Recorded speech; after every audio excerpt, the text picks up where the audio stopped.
According to the proposed bill, anyone planning a public meeting of more than 3 people must notify the Inspector General of Police at least 7 days to the meet.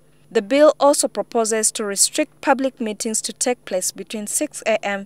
and 6 p.m. and that the public address system can only be used with the permission of the police.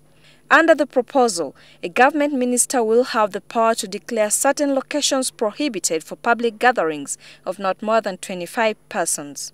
But most importantly, the bill gives the police wide powers to regulate the conduct of public gatherings, including trimming down on whatever is going to be discussed. Freedom to peaceful assembly, the freedom to associate, and the right to freedom of expression are part of Article 29 of the Ugandan Constitution. And this Constitution, in line with the Covenant on Civil and Political Rights and the African Charter, says in Article 43 that these rights can only be limited in light of public interest. But that limitation should not endanger the enjoyment of the rights themselves. Now, rights defenders, Amnesty International, are asking the government to reconsider the bill. They say such a bill interferes with the constitutional right to freedom of association and assembly.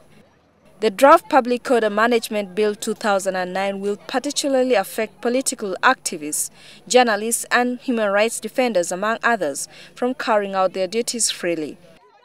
Amnesty International is now demanding that the bill be withdrawn or amended when finally tabled on the floor of Parliament. We are recommending for the government of Uganda and parliamentarians in particular to look critically at this bill with a view to withdrawing it, and the government looking at existing international standards on the right to freedom of expression and the right to peaceful assembly, and ensuring that such a bill does not see light of the day.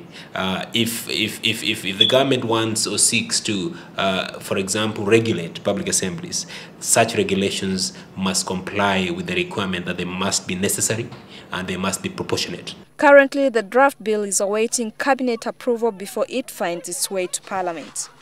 But even before the bill becomes a law, many of the freedoms to hold demonstrations have been severely curtailed in the name of maintaining public order.